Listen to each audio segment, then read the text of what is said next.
वृत्त के लिए वृत्त का ऑल फॉर्मूला लिखवाने वाला है, वृत्त का ऑल फॉर्मूला। तो चलो सबसे पहले शुरुआत करते हैं। वृत्त की परिधि, ठीक है ना, वृत्त की परिधि कितना हो जाएगा 2πr, ठीक है। फिगर देखना चाहते हो तो फिगर भी देख सकते हो। यहाँ पर ये फिगर हो गया, मान लीजिए ये आपका त्रिज्या रेडियस हो गया, इसको बोलते हैं त्रिज्या, ठीक है ना। इसका डबल कर लोगे ना, डबल, तो उसको कुछ ही कहेंगे, व्यास कहेंगे। क्या कहेंगे? व्यास कहेंगे, ठीक है ना। तो देखो, तो वृत्त का क्षेत्रफल भी ले लेते हैं पहले, फिर व्यास वाला लिख लेंगे। क्षेत्रफल याद रखना πr², πr²। तीसरा फॉर्मूला आ जाइए, ये हो गया दूसरा। तीसरा में आ जाए वृत्त का व्यास निकालना है, मान लो। तो व्यास निकालना है, देखो त्रिज्या का डबल करोगे ना, क्योंकि इधर भी त्रिज्या होगा, यहाँ से बीच में केंद्र वो मान लो, ठीक है। ये हो गया ए, ये हो गया बी।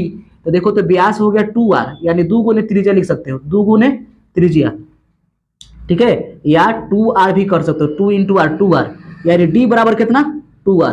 क्लियर? यहाँ तक बोलो, कोई दिक्कत है तो बोल सकते हो यहाँ पर। चलिए आगे बढ़ते हैं। चौथा नंबर, अगर त्रिज्या निकालना है तुमको, तो त्रिज्या का फॉर्मूला होता है व्यास बट्टा में 2, व्यास बट्टा 2, यानी r इक्वल टू कह सकते हैं हम, इधर साइड में लिख देते हैं ताकि तुमको ये वाला यूज करना होता है, d बटा 2।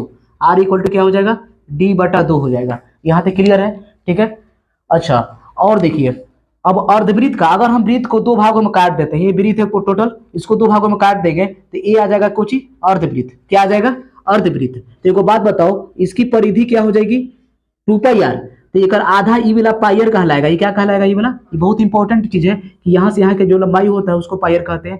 तो इधर त्रिज्या हो गया r हो गया, इधर कुछ, इधर भी r हो गया, ठीक है, हो गया ना r। तो पांचवा नंबर है कि अर्धवृत्त, पांचवा नंबर है कि अर्धवृत्त की परिमिति इसको कहा जाता है। परिधि न कह के परिमिति एक ही बात है। परिमिति मैंने चारों पट्टी बाउंड्री का योगफल कितना होगा?